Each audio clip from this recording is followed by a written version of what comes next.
இந்த நிகழ்வில் முன்னிலை பொறுப்பேற்று இந்த நிகழ்ச்சியை சிறப்பித்துக் கொண்டிருக்கின்ற 15வது மண்டல குழுவின் தலைவர் சோழிங்கநல்லூர் கிழக்கு பகுதி செயலாளர் போற்றுதலுக்கும் பாராட்டிற்கும் உரிய அண்ணன் வி மதியழகன் அவர்களே, 194வது வட்டச் செயலாளர் மரியாதைக்குரிய கி சக்திவேலன் அவர்களே, இந்த நிகழ்வில் கலந்து கொண்டு சிறப்பித்துக் கொண்டிருக்கின்ற குங்ஃபு மாஸ்டர் 194வது ஆவட்ட செயலாளர் குங்ஃபு மாஸ்டர் எஸ் கருணா அவர்களே, வரவேற்புரையாற்றி மிக சிறப்பாக வரவேற்புரையாற்றி அமர்ந்திருக்கின்ற மாவட்ட தொழிலாளர் அணி அமைப்பாளர் மரியாதைக்குரிய அண்ணன் கோ பாஸ்கரன் அவர்களே, 194வது வட்டக்கழகத்தை சார்ந்த நிர்வாகிகளே, 194வது ஆவட்ட கழகத்தை சார்ந்த நிர்வாகிகளே, இந்த விழாவினை துவக்கி வைத்து சிறப்புரையாற்ற வருகை தர இருப்பவர்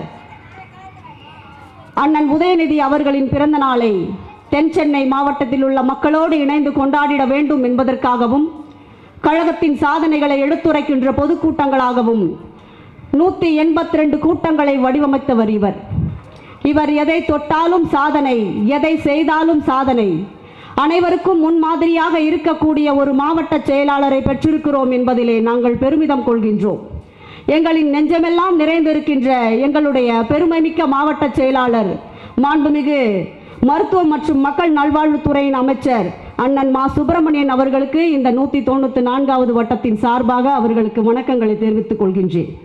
தன்னுடைய வலிமையான கருத்துக்களால் நாடாளுமன்றத்தையே அதிர செய்து கொண்டிருக்கின்ற சிங்க பெண்மணி முனைவர் அக்கா தமிழச்சி தங்கபாண்டியன் அவர்களே, சோழிங்கநல்லூர் சட்டமன்ற உறுப்பினர், சோழிங்கநல்லூர் மத்திய பகுதி செயலாளர், போற்றுதலுக்கும் பாராட்டிற்கும் உரிய மக்கள் சேவகர் மரியாதைக்குரிய அண்ணன் எஸ் அரவிந்த் ரமேஷ் அவர்களே, தன்னுடைய வன்மையினால் கழகத்தின் வளர்ச்சிக்கு வலு சேர்த்து கொண்டிருக்கின்ற தலைமை கழக பேச்சாளர்கள் கோமல் விஜய் அறிவழகன் அவர்களே, நம்முடைய கழகம் கண்டெடுத்த முத்து காரா சந்தியா அவர்களே, மேலும் இந்த நிகழ்வில் மிக சிறப்பாக உரையாற்றி கழகத்தின் சாதனைகளை, சமூக நீதியை பற்றியான வரலாறுகளை மிக சிறப்பாக எடுத்துரையாற்றி அமர்ந்திருக்கின்ற அன்பிற்கினிய சகோதரர் மாவட்ட இளைஞரணி துணை அமைப்பாளர் காவி தியாகராஜன் அவர்களே, மற்றும் மிக சிறப்பாக உரையாற்றி சென்றிருக்கின்ற தலைமை பொதுக்குழு உறுப்பினர் அண்ணன் மரியாதைக்குரிய அண்ணன்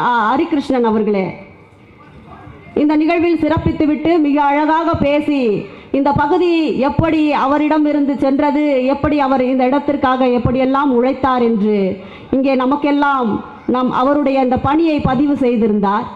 அப்படி மிக சிறப்பாக பேசிய மரியாதைக்குரிய அண்ணன் தலைமை பொதுக்குழு உறுப்பினர் MK ஏழுமலை அவர்களே,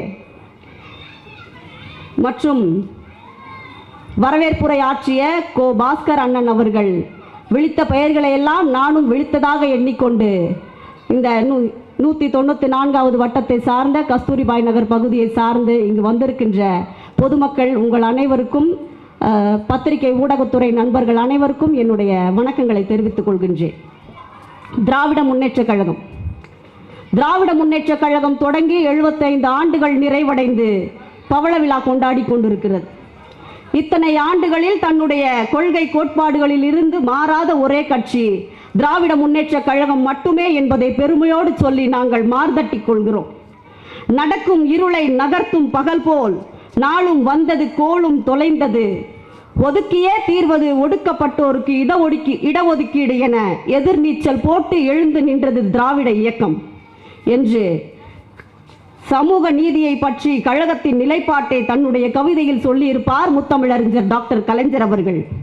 அவர்களுடைய வழியில் கழக தலைவர் அவர்கள் பட்டியல் இனத்தை சார்ந்த ஒரு பெண் மாமன்ற உறுப்பினருக்கு மேயர் பதவியை தந்து தன்னுடைய சமூக நீதியை காத்தார். ஆணும் பெண்ணும் நிகரென கொள்வதால் அறிவினில் ஓங்கி இவ்வையகம் தழைக்கும் என்றான் பாரதி. அதை மெய்ப்பிக்கும் வகையிலே மாண்புமிகு தமிழ்நாட்டின் முதலமைச்சர் அவர்கள் அரசு வேலை வாய்ப்பிலும் உள்ளாட்சி துறையிலும் பெண்களுக்கு சம உரிமையை தந்தார். முத்தமிழறிஞர் டாக்டர் கலைஞர் அவர்கள் பெண்களுக்கு சொத்திலே சம உரிமை உண்டு என்ற சட்டத்தை கொண்டு வந்தார். அவருடைய வழியில் மாண்புமிகு தமிழ்நாட்டின் முதலமைச்சர் அவர்கள் பெண்களுக்கு மகளிர் உரிமை தொகை திட்டம் என்ற பெயரில் மாதம் 1000 ரூபாய் தந்து கொண்டிருக்கிறார். அவர்களுக்காக கட்டணமில்லா பேருந்து திட்டத்தை கொண்டு வந்தார். அரசு பள்ளியில் பயில்கின்ற மாணவர்கள் உயர்கல்வியை பெறுவதற்கு மாதம் 1000 ரூபாய், ஆண் பிள்ளைகளா இருந்தால் தமிழ் புதல்வன் என்கின்ற திட்டத்தின் கீழும், பெண் பிள்ளைகளா இருந்தால் புதுமை பெண் என்கின்ற திட்டத்தின் கீழும் மாதம் 1000 ரூபாய் நம்முடைய முதல்வர் அவர்கள் தந்து கொண்டிருக்கின்றார். அரசு பள்ளியில் பயில்கின்ற குழந்தைகளுக்கு காலை உணவு திட்டத்தை தந்தார். முதல்வர் அவர்கள் கொண்டு வந்த மக்களை தேடி மருத்துவம் என்ற மிக சிறப்பான ஒரு திட்டம் 2 கோடி பயனாளிகளை கொண்டு சாதனை படைத்துக் கொண்டிருக்கிறது.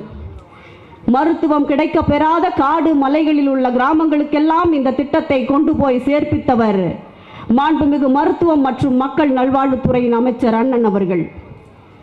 இந்த 194வது வட்டத்திலும் கூட 700 பேர் இந்த திட்டத்தில் பயனடைந்து கொண்டிருக்கிறார்கள்.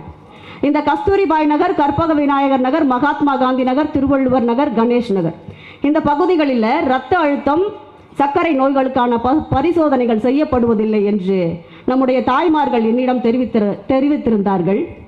அது பற்றி நிலைக்குழு பொது சுகாதாரத்துறையின் உறுப்பினராக இருக்கின்ற காரணத்தினால் அது பற்றி நான் அந்த கூட்டத்தில் பேசியிருக்கின்றேன். அதன் பயனாக விரைவில் மக்களை தேடி மருத்துவ பணியாளர்கள் உங்கள் வீடு தேடி வந்து உங்களுக்கு பரிசோதனைகள் செய்வார்கள் என்பதை இந்த திட்டத்தின் வாயிலாக உங்களுக்கு நான் மகிழ்ச்சியோடு தெரிவித்துக் கொள்கின்றேன். மாண்புமிகு முதல்வர் அவர்கள் ஆட்சியில் உள்ளாட்சித்துறையிலும் பணிகள் சிறப்பாக நடைபெற்று வருகின்றது.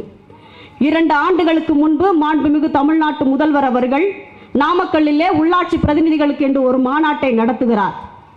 அந்த மாநாட்டில் உள்ளாட்சி பிரதிநிதிகள் எப்படியெல்லாம் செயல்பட வேண்டும் என்று எங்களுக்கு ஆலோசனைகளும் அறிவுரைகளும் வழங்கப்படுகிறது.